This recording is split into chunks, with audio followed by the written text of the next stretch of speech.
speed, skill, will, what it means to be an American. Are you kidding me? Amazing. And the access was awesome. Oh, Your reaction. I love it. It was so cool.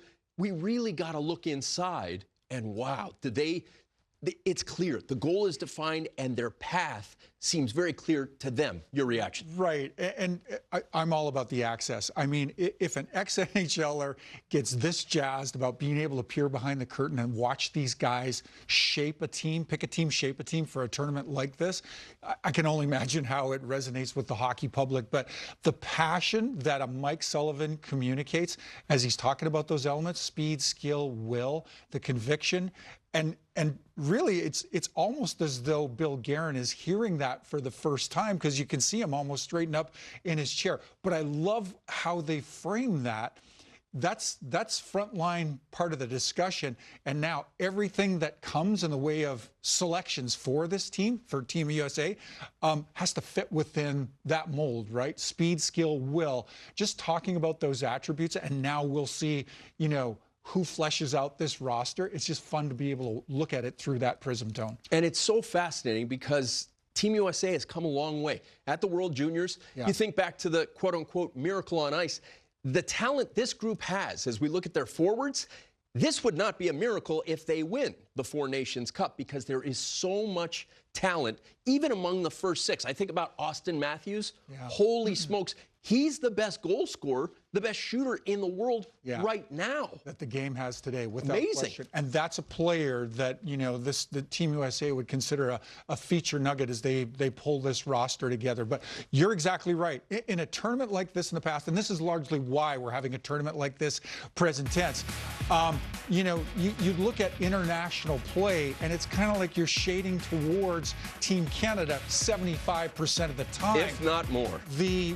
The table has turned. It is a far more level playing surface today, given the way these other three nations have come along, matured, and grown their games respectively within their own borders. But no question about it, when you're talking about Team USA today and Team Canada, you know, no disrespect to these other two nations, they'll show well as well. I don't mean to say that, you know, we're prioritizing at any point, but Team USA and Team Canada, when they face off in a tournament like this today, we're talking about two clubs that are going to go shoulder to shoulder for a prize that's really important to everybody that populates any of these four rosters.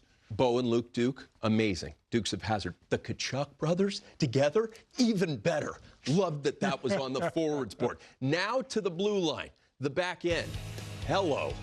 Looky here. And the goalies. This is something, when I was a Cup final, I talked to every media member I could.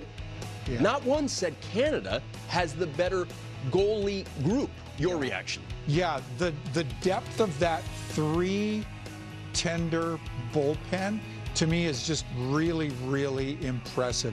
Demko, Hellebuyck, Swayman, three NHL starters in their own right. When you're talking about the best goaltenders in the game today, Connor Hellebuck's name is one that always just won the Vezina for the second time. Inserted into that discussion without question, and a really formidable decor. The kind of a decor that, you know, we're not talking about guys that are, you know, just out and out solid defenders and, you know, won't be a liability. We're talking about guys that bring a really impressive game on both sides of the puck today. No Jake question. Ottinger wasn't even listed among the goalies. A few years ago in a Game 7, he had a zillion saves in the playoffs. These guys, so many of them have performed well. And on the back end, we just saw Quinn Hughes, the Norris winner of this season.